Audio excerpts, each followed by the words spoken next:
So good morning. So today is my third video.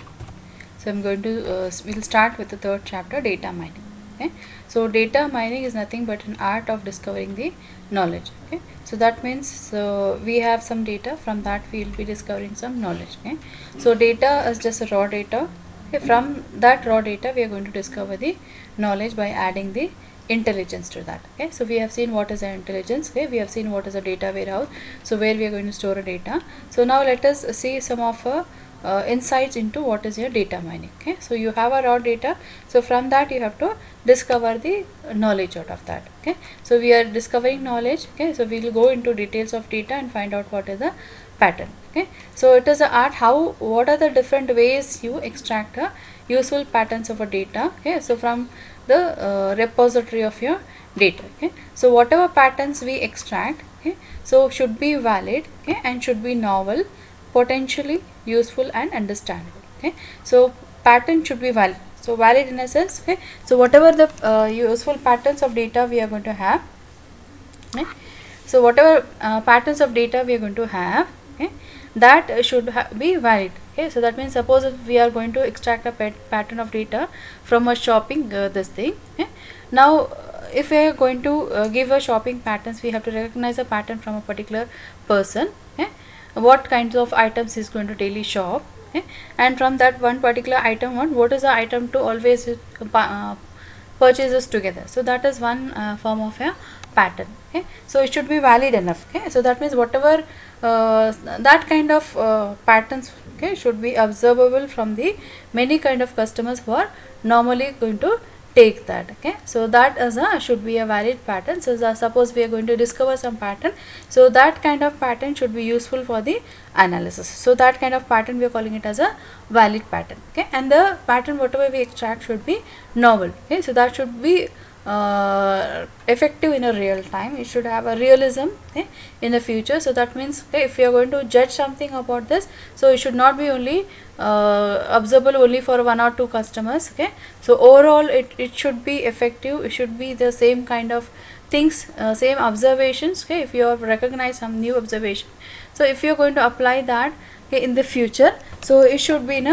it should be realistic. Okay, so that's we are calling it as a novel and potentially useful. Okay, so potentially useful means, see, whatever patterns we have extracted, so after giving a decision, sometimes it may be true, but it might not work out for the business purpose. Okay, so if should be potentially useful whatever patterns we have extracted, so that useful information should help us to make the critical decisions in the future. So it should help us to make the predictions in the future, predictions about your business decisions and all.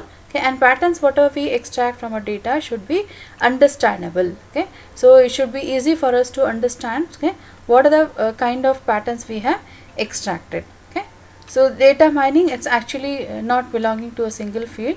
Okay, it is called as an interdisciplinary field. Okay, so where we are going to borrow techniques from the other fields like your artificial intelligence. Okay, so it is a machine learning. Okay, all these fields normally are interdisciplinary. Okay, so one thing may have an impact on the other thing. Okay, so which is where when mining a data, we normally borrow techniques from the variety of other fields.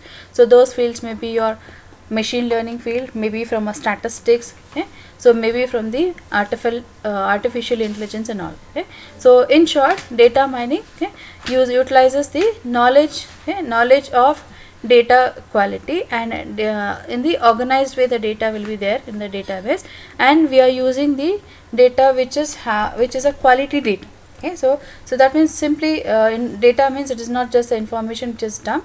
Okay, the data warehouse, normally we have seen it is subject oriented, so one particular domain of data is always stored there. Okay, so that should be a quality data which is, okay, after filtering that, so upon that we are putting a decision support system which is helping us to take the decision. Okay, so it is utilizing the knowledge of your data quality and the organization of data.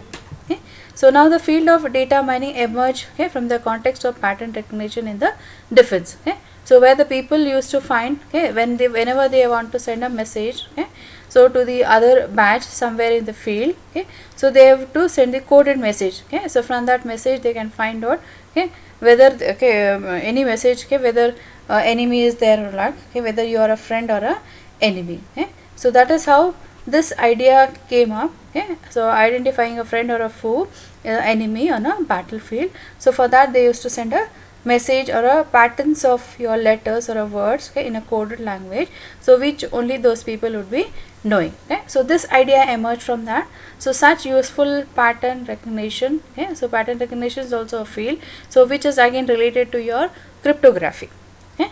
Now this idea, data mining idea came from that. So you are putting all those ideas here to extract to make the useful prediction on the business, okay. So that all these ideas, okay, are borrowed from that, okay, to build up a to have a data mining facility, and where we can just predict the future, okay. So here in this case, past data, okay, so it is not just a present data, so sometimes we also use a past data to predict the complex situation, okay, especially where the pattern may not be visible without the modeling the technique, okay. So now suppose we may develop some of our models, okay.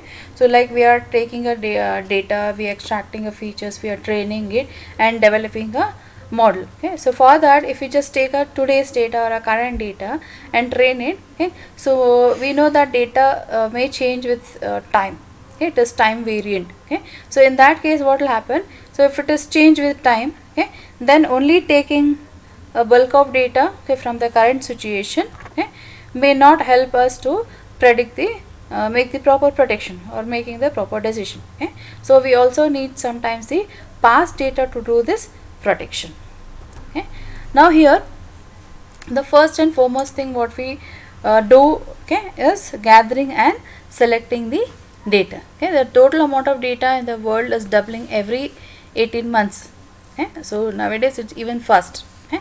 So there is always growing avalanche of data coming with higher velocity, volume and variety, okay. Avalanche means that, okay, a huge block, okay, huge block of ice, literally we say it is a huge block of ice which is rolling down, okay. Here we mean to have terabytes of data, okay, more than terabytes of data coming with higher velocity, okay. So with a greater velocity, volume and variety, okay, and different forms it's going to come, okay. So we have to learn from data, okay. So quality data needs to be effectively gathered, okay. So simply we are not, so there is an avalanche of data coming, so a huge block, okay, of data which is rolling down, a terabytes of data rolling down, okay, very frequently, okay, with a high velocity, very frequently it is coming on, okay. So now from there it is not only that, okay, so we are taking data just in, so from that we have to pick up a quality data, okay.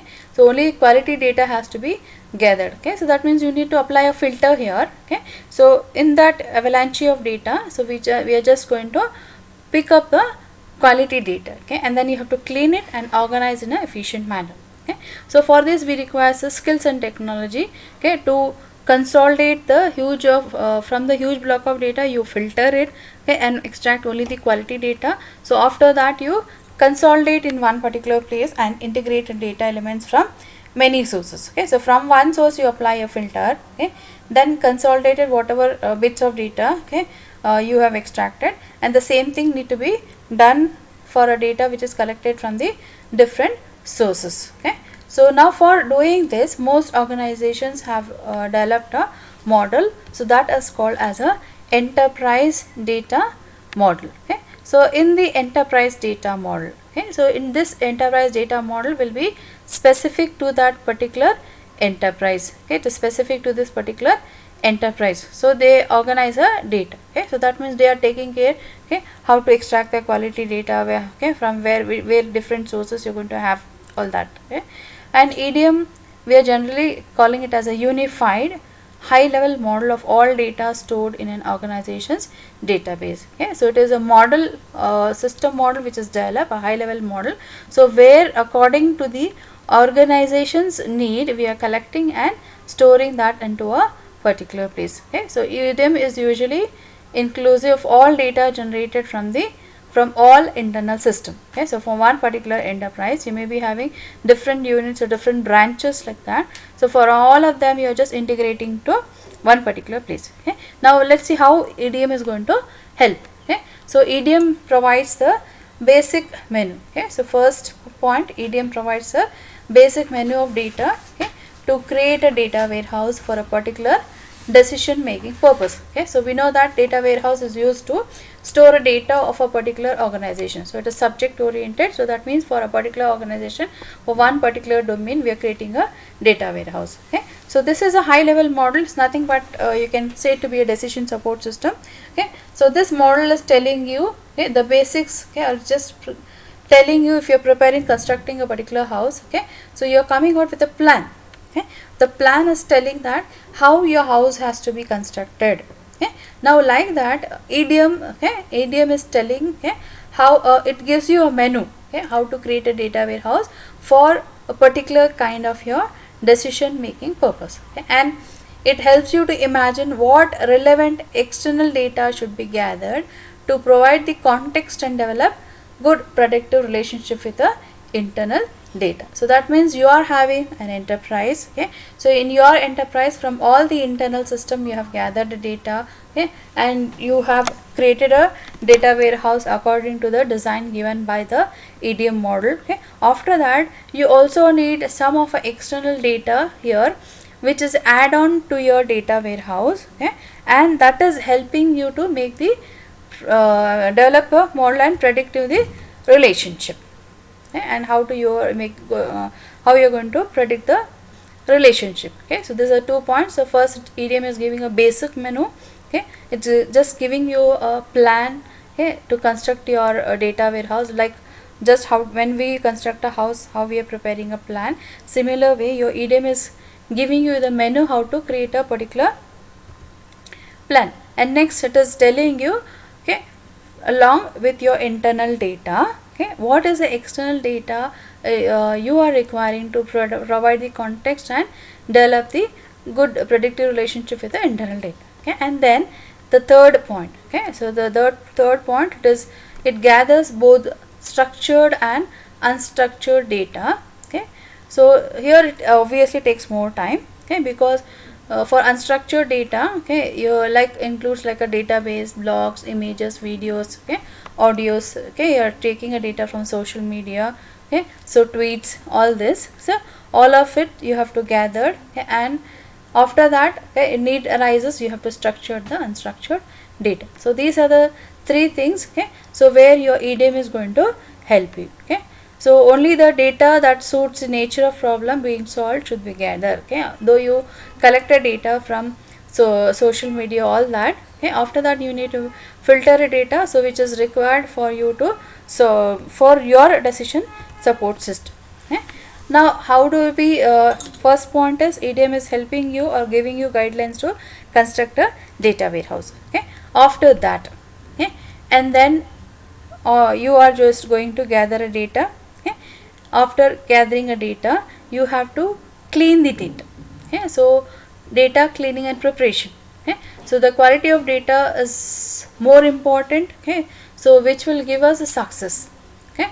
So that is more important in your data mining. Okay. So otherwise what will happen is just like a garbage. Okay.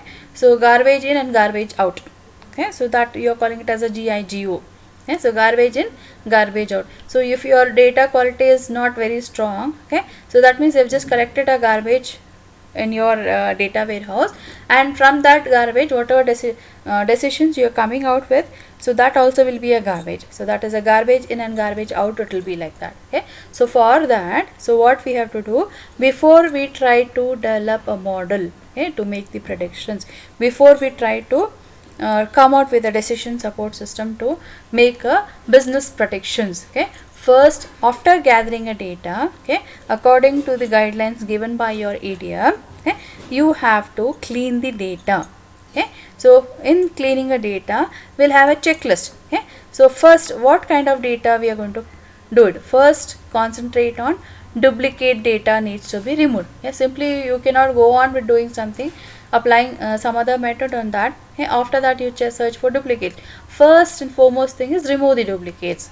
So because you are collecting data from different sources, there are chances that duplicate data may be coming in. So first duplicate data you remove it. So after doing that, now whatever data is there in your store, whatever data is there with you, from that, so now first second thing you go about missing values. So you're going for a missing values. Missing values need to be filled in. So sometimes data whatever you get, sometimes data may be missing in some of our fields, or data may not be available. So this kind of rows in your table will become a huge hindrance when you are applying some queries. So that will be a a problem when you actually come on with the queries with it. And those rows should be removed from analysis. If it is missing, either there is two options: you fill the missing values, if you can judge the proper values, or remove those rows wherever you are data is missing. So those are the two things what you can do. So missing values can either be filled with average or model of default values. Sometimes you may have some default values for that, or if you are not able to fill, if you are not able to judge properly, you better remove those rows. So that where the data is missing. So first thing in data cleansing and preparation, what we are doing, we are preparing a data. We have removed the duplicates, and then we have taken care of missing values, either to fill the missing values or you remove that. And then keep a focus on the data, that whatever data you have should be comparable. It should be comparable. If you are not able to compare, then there is no use of having your data warehouse and storing data into it and taking out a decision. Always it should be comparable. So, and first and foremost thing, it can be transferred from one unit to the other, this thing, and comparable over time. So I said data in data warehouse is time variant. So it changes with time. So you should be knowing, sometimes you may have a time series data. So time series data which changes with time. So you need to compare at that particular time what was the data, how was the state of your data, and now what is the state of your data. So all these things are very important for us, which can better give us information about a data. Like take example of weather forecast. So maybe the forecasting station is collecting your images then daily.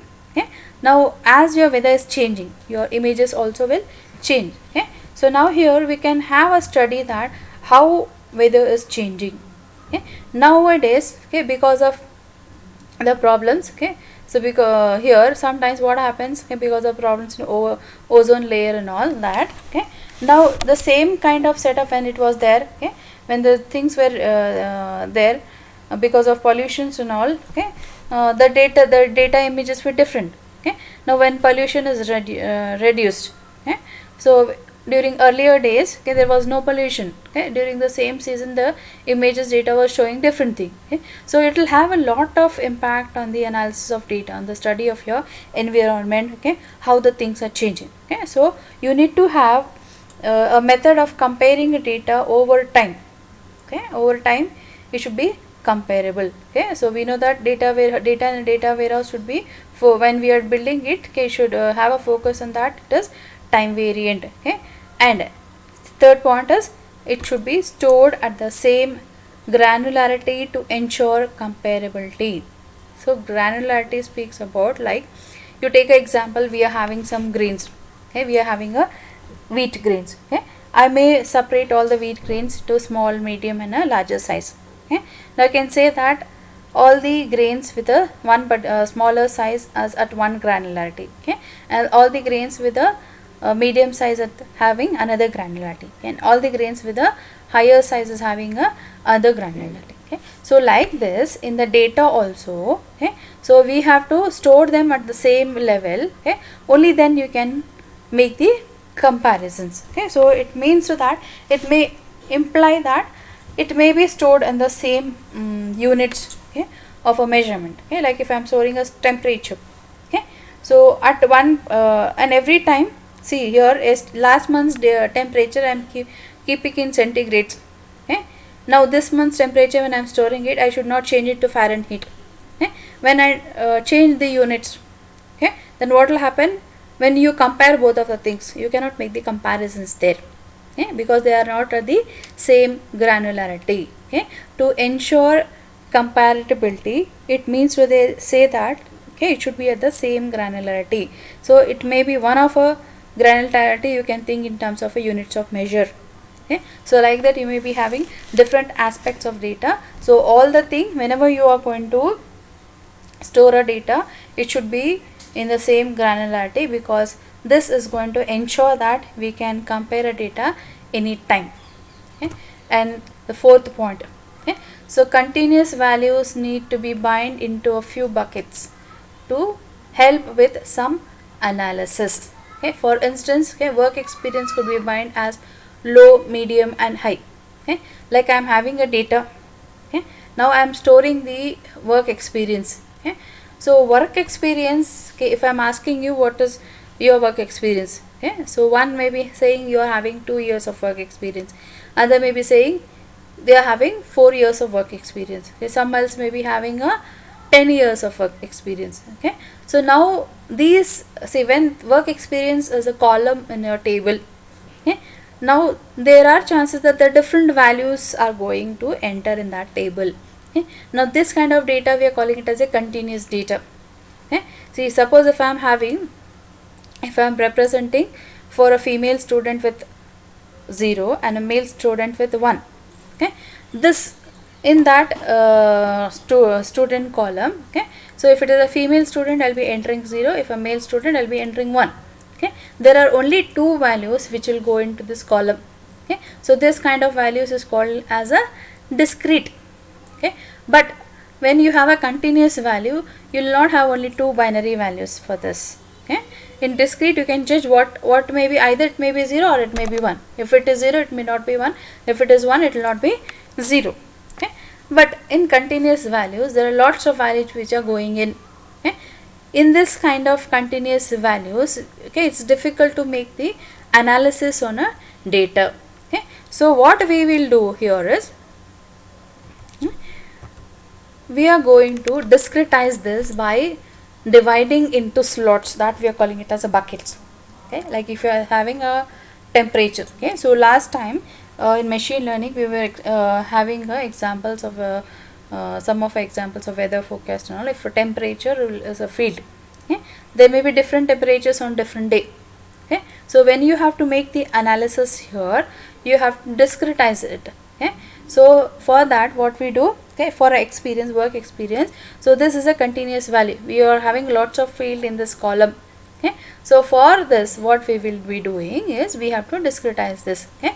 So take the experience, okay, between 0 to 5 as low, okay, and experience between the 5 to 10 years is medium, okay, and above 10 years as high, okay. So here what we can do, we can enter low, medium, high, only 3 values here, okay. So what we have done, for a continuous values, we have discretized that, okay, and we can say that it will be either between low, medium and high, okay. If you discretize this, then it will help you in making the analysis, okay. And the fifth one, okay, outlier data elements need to be removed, okay, after careful review, okay. So after careful review, to avoid the skewing of results, okay.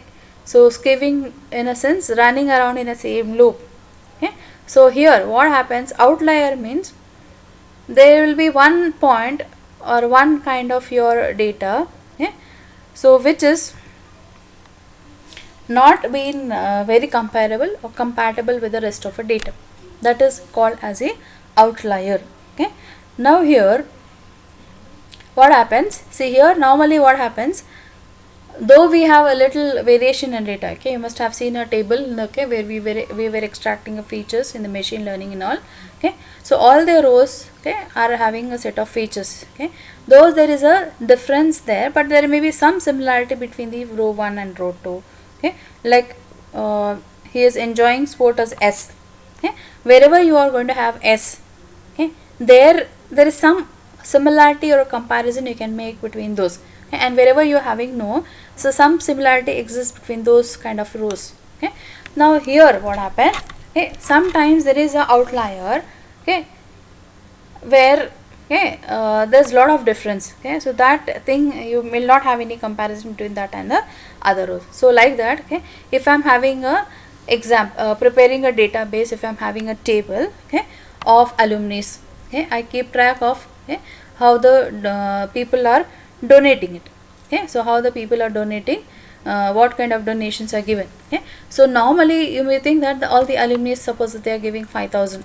Okay, so between 5,000 to 10,000 and all that. Okay, so now some alumni may not be donating, some alumni may be donating it. Okay, now I want to develop a model where I am giving, okay, alumni donation, donate is yes or donate is no. Okay, for that I may extract, okay, the different fields. Okay, so what is the name of a alumni? Okay, so what where is actually going to work, what is the experience? Okay, so any other related field to the alumni. Okay, so depending on that I'll guess that whether the alumni is a donor or not a donor.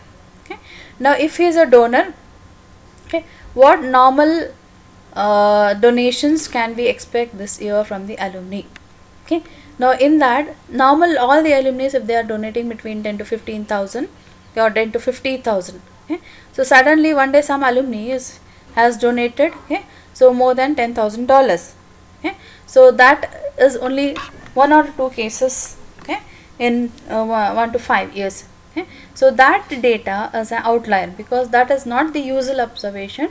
So that observation has come once in a time. Okay, once in a blue moon you are getting that particular donation. Okay, so if that is considered in your analysis, okay, then the average donation for this year, if you want to judge, then it's difficult. Okay, because your data predictions will not come out correct, it keeps on skewing around the results. So the predictions whatever you make may not be optimal one. Okay, so for that recognize the outliers. Okay, so the data which is very different, it is belonging to the positive class or a negative class, but that is very having a vast difference between the other feature set of a same class. Okay, and then next point is ensure the data is representative of the phenomena under analysis by correcting for any biases in the selection of data. Okay, so that means you have to ensure that the data is representative of the phenomenon of the analysis for whichever analysis you are going to do it. Okay, so the data what you have taken should be according to that domain, and it should be capable, it should be in a form of a analysis. Okay, so how do you represent that? Okay, it should be belonging for the phenomena under analysis by correcting any of the assumptions. If you are going to have bias, means what? It is nothing but the assumptions. Okay, so we have seen machine learning all the techniques. Okay, so if you are adding some bias, okay, it is going to help you in making the prediction. Okay, increase the percentage of your production. Okay, so ensure that the data is representative for that analysis. It should be capable of representing a phenomena for analysis setting by adding on the bias to that. Okay, so data may need to be selected to increase the information density. Okay, so it should be selected to increase the density of the information. That means the data whatever you are going to select should not have lots of variations between for the same class. Okay, so it should be dense data. So that means whatever data you, suppose if you are collecting a data for making some predictions. Okay, so like take alumni this thing and all, donor or not a donor. Okay, so for that what we are doing, see to that whatever data for a donors you are collecting, you should not have lots of variation in that. If you are having a lot of variations, okay, then variations exist between donors and not a donor, but between the donors or not a donors, lots of variation should not exist within the data. Okay, so then only we say that the data is having the information density. Okay, then output of your data mining. Okay, what is the output of your data mining? Okay, now here we have seen, okay, what is data mining, okay, and how we are going to gather a data, okay, and then how does the EDM helps us to gather a data, and the next process we have seen how to clean the data, what are the points based on which we have to make the data for making the comparison and all that, okay. So what is the final outcome of your data mining? Okay, so it will help in several different types of your objectives. One popular form of data mining output is a decision tree. Okay, so decision tree is a nothing but, okay, it can be mapped to business rules, because we normally use data mining for doing a business to make the predictions in the business. Okay, so here when we have a decision tree, so decision tree is normally implemented making use of a if then rules. So we can make business rules for that, okay, so which can appropriately fit to the represent the output of your business. Okay, and another form is a regression. Okay, so regression equation or mathematical function represents the best fitting curve to represent the data. Okay, so that means, so regression means continuously you are going to get the output. Okay, so now here to output y, okay, suppose if you take x as your input, okay, and y is your target value or output. Okay, so now to y will be the function of x. Okay, so always your y will be the function of x. Okay, so this is called as a regressive equation. So function of x can be linear or non-linear. Okay, so you just function of x, okay, it's not just it is a simple equation like that. We can have a complex equation where from the features you are going to judge the target output. So here now whenever we are going to have a continuous decisions and all, so that kind of problem we are going to call it as a regression problem. Okay, so regression problem normally maybe getting a feedback and collecting it, and then it is going to predict the things. Like a best example, okay, is you have seen the autonomous car driving, so where we are not depending on the discrete output. Okay, so just it is not giving a one command and then going forward. Okay, so continuously the car will be driven, so continuously the output is generated. So that kind of problem, continuously that output is generated, that means, okay, so your autonomous driving car model is going to generate the continuously output, okay, by taking the input from the sensors and commands and all, continuously keep on driving. Okay, that means it is not a model which is just simply telling yes or no. Okay, but it is continuously doing it. So that is kind of a regression problem. Okay, and then evaluating, how do you evaluate? Okay, how do you say whatever model you have developed, whatever data mining results you're going to have is correct or not?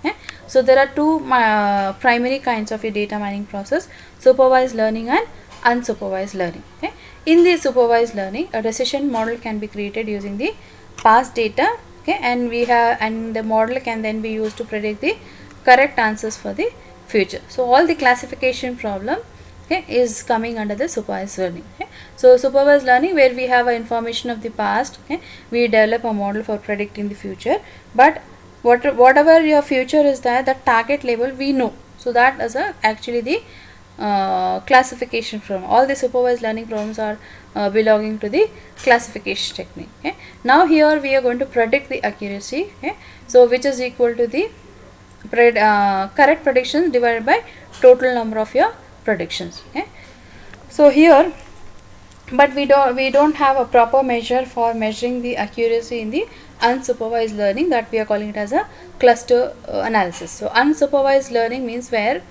we are not knowing about the target. Okay, so but we are grouping different objects depending on their similarity. Okay,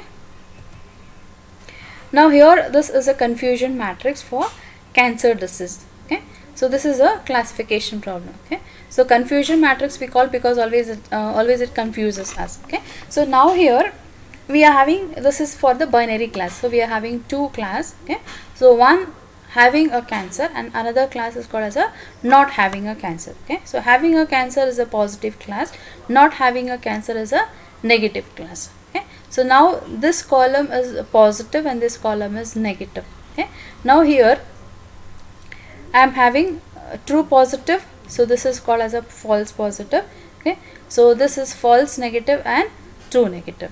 Okay, so now here in this case, okay, if I am going to have mm, 10 cancer patients. Okay, so now out of that, okay, if you are going to predict, okay, so if I'm develop a model where I feed the data of a cancer patients, both for having a cancer and not having a cancer, okay, and then your target label we are getting S, no, S, no, S for having cancer, no for not having cancer. So take that 10 instances of uh, patients were given for people who were having the cancer, and 10 instances of patients were given who were not having the cancer. Okay. Then out of 10, okay, so if 8 were given as judge were they were correctly judged as positive, and 2 were not given as positive. So in this case, okay, you take 7 were given negative and 3 were given as false negative. Okay, so now this class is saying which is true positive. Okay, so patients were having cancer, so they were declared positive. Okay, in this case 2, whatever value we get, okay, so this is saying that actually the patient were positive. Okay, but it is saying false, that means patient is not having positive, it is declaring into a negative class, so we are calling it as a false positive. So in this case, so 10 patients were there who were negative, in that 7 patients were given negative, so that means the 7 patients were not having cancer, okay, but they were given it as a 2 negative, so that means they have the judgment was for negative, it has given it as negative. Okay, but in this case patients were not having the cancer, but 3 patients were predicted as cancer. Okay, so it is false negative. Okay, now the predictive accuracy of a model can be drawn by using the confusion matrix. Okay, so that can be specified by predictive accuracy is equal to, always we take, okay, true positive, okay, plus true negative for the diagonal values, divided by true positive plus true negative plus false positive plus false negative. So that is going to judge the predictive accuracy of your model. Okay. So next is data mining techniques. So data may be mined to help more efficient decisions in the future. Okay. The most important data mining problem or classification problem. Okay.